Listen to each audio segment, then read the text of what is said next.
नमस्कार, मी बसवंत पाटील शळगावकर बीपीएस मराठीच्या विशेष भागामध्ये आपलं सर्वांचं स्वागत आहे। आज आपण पाहतोय लोकसभाची निवडणूक संपूर्ण भारतभरामध्ये होत आहे आणि या मराठवाड्यातील नांदेड आणि हा हिंगोली लोकसभा मतदारसंघ या लोकसभेची निवडणूक ही दुसऱ्या टप्प्यामध्ये 26 एप्रिलला होणार आहे। आता आपल्याला माहित आहे महायुतीने म्हणजे भारतीय जनता पक्षाने त्यांच्या सर्व मित्र पक्षाने एक नारा दिलेला आहे, आपकी बार 400 पार। आता 400 पार जर त्यांना करायचा असेल तर प्रत्येक मतदारसंघ त्यांच्यासाठी अतिशय महत्त्वाचा आहे। त्यातल्या त्यात नांदेड लोकसभा आणि हिंगोली लोकसभा हे सुद्धा तेवढेच महत्त्वाचे लोकसभा मतदारसंघ आहेत। बांधवांनो, आपल्या सर्वांना माहित आहे 2014 ला मोदीची लाट असताना सुद्धा या दोन मतदारसंघामध्ये काँग्रेसने उमेदवार निवडून आणलेले होते। एक होते नांदेडला अशोकराव चव्हाण, हे त्या ठिकाणी निवडून गेलेले होते। दुसरे होते हिंगोलीमध्ये राजू सातव। आज या ठिकाणी जर आपण पाहिलं तर 2024 ची ही लोकसभा निवडणूक आहे। 2024 च्या लोकसभेच्या निवडणुकीमध्ये भारतीय जनता पक्षासाठी महायुतीसाठी हे दोन जागा अतिशय महत्त्वाच्या आहेत। जर या ठिकाणून हे दोन्ही उमेदवार निवडून आले तर या ठिकाणी भारतीय जनता पक्षाची ताकद ही मजबूत आहे हे दिसून येते।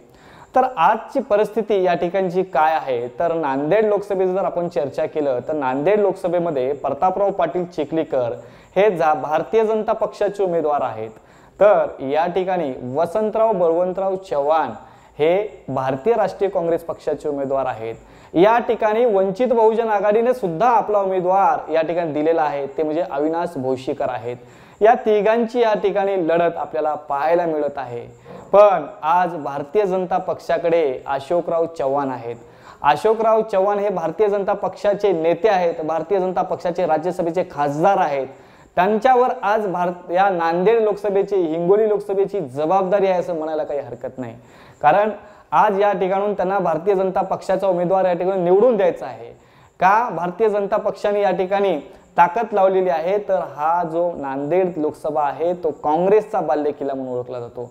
या ठिकाणी अनेकदा काँग्रेसचे उमेदवार निवडून येतात। या ठिकाणी काँग्रेसचा बालेकिल्ला का म्हटलं जातं तर या ठिकाणी काँग्रेसवर प्रेम करणारी जनता आहे।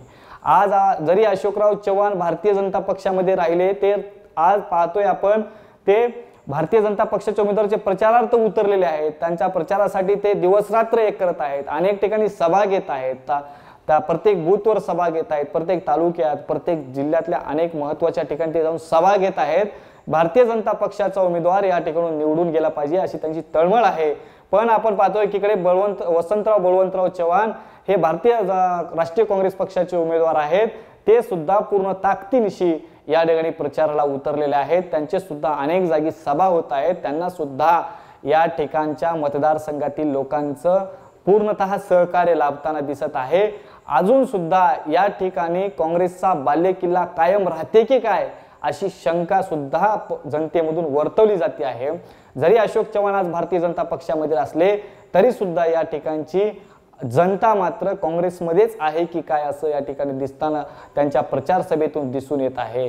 तर खरंच या ठिकाणी काँग्रेसने आपला बालेकिल्ला राखून ठेवेल का किंवा या ठिकाणी अशोकराव चव्हाण हे भारतीय जनता पक्षामध्ये गेले असल्या कारणाने या ठिकाणी भारतीय जनता पक्ष या ठिकाणी त्यांचा उमेदवार निवडून आणण्यात यशस्वी होतील का?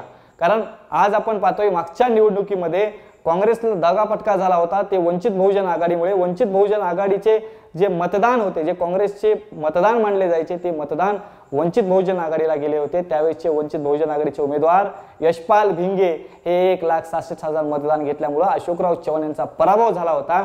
पण आज जर आपण पाहिलो तर या ठिकाणी अजून सुद्धा वंचितचा उमेदवार आहे अविनाश भोशीकर, हे सुद्धा पूर्ण ताकदीनिशी या ठिकाणी मैदानात उतरलेले आहेत। ते सुद्धा प्रचार सभा घेत आहेत। तर या ठिकाणी आज जर कुठल्याही व्यक्तीला मतदारसंघातल्या विचारलं तर तो म्हणाल या ठिकाणी कोण निवडून येईल आजच्या घडीला सांगता येणार नाही। कारण या ठिकाणी काँग्रेस पक्ष सुद्धा ताकदनिशी उतरलेला आहे, भारतीय जनता पक्ष सुद्धा ताकदनिशी उतरलेला आहे।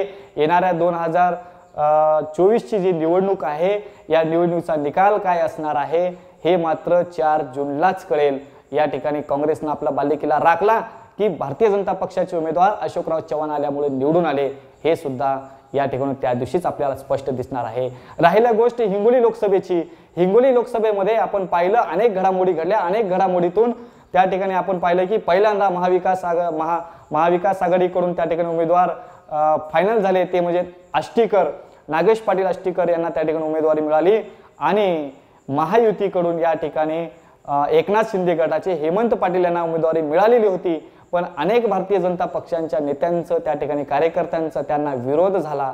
कारण भारतीय जनता पक्षातील उमेदवारांना, नेत्यांना, कार्यकर्त्यांना वाटायचं या ठिकाणी आम्हाला या ठिकाणी उमेदवारी मिळाली असती, आम्हाला या ठिकाणी उमेदवारी मिळाली असती तर या ठिकाणचं उमेदवारामध्ये निवडून आलो असतो असं त्यांनी खंत व्यक्त करून दाखवली। पण तरी पण हेमंत पाटलाविषयी असणारी नाराजी त्या ठिकाणी दिसून आली, म्हणून त्या ठिकाणी उमेदवार बदलावं लागलं।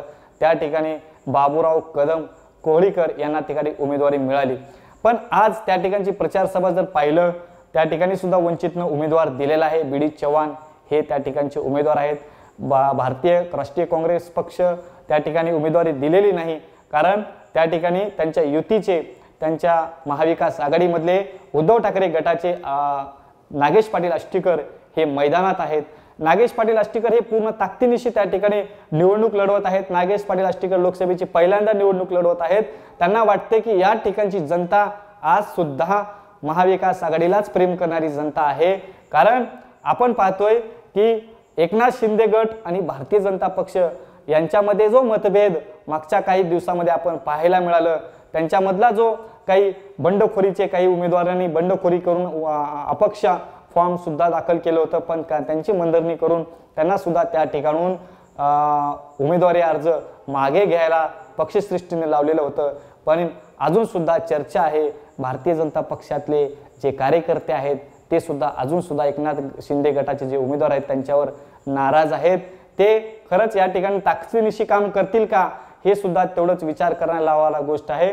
आज महाविकास आघाडीचे उमेदवार हे पूर्ण ताकदीनिशी कामाला लागलेले आहेत। एकनाथ राष्ट्रीय काँग्रेस पक्षाचे सर्व पदाधिकारी त्यांच्या पाठीशी आहेत। काँग्रेस पक्षाचे शरदचंद्र पवार, राष्ट्रवादी काँग्रेस पक्षाचे सर्व पदाधिकारी त्यांच्या पूर्णतः ताकदीशी त्यांच्या पाठीमागे आहेत।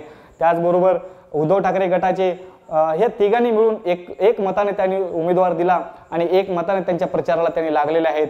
पण या ठिकाणचं जे भारतीय जनता पक्षाचं आणि एकनाथ शिंदे गटांच्या या दोन गटाचं जे मतभेद आहेत, ते मतभेद जरी आज मिटताना जरी दिसले असते तर ते मतभेद खरंच मिटले का हे मात्र 2024च्या या निवडणुकीमध्ये ज्यावेळेस मतदान होतील, मतदान झाल्यानंतर ज्यावेळेस उमेदवार निवडून येईल, तो उमेदवार कोण निवडून येईल हे सुद्धा या ठिकाणी सांगता येणार नाही।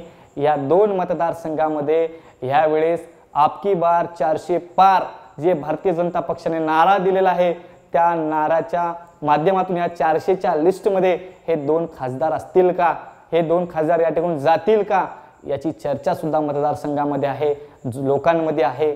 तर पाहूयात येणाऱ्या या लोकसभा निवडणुकीमध्ये, या मतदानामध्ये जनतेने कौल कोणाच्या बाजूने देतील, महाविकास आघाडीच्या माध्यमातून बाजूने देतील का महायुतीच्या बाजूने देतील, हे तर येणारा काळच ठरणार आहे। तोपर्यंत आपण इथंच थांबू। पुढचा व्हिडिओ मी तुमच्यासाठी घेऊन येतोय, तोपर्यंत इथंच थांबतो। आपल्याला जर व्हिडिओ आवडला असेल तर लाईक करा, शेअर करा, सबस्क्राईब करा। थांबतो। धन्यवाद। नमस्कार।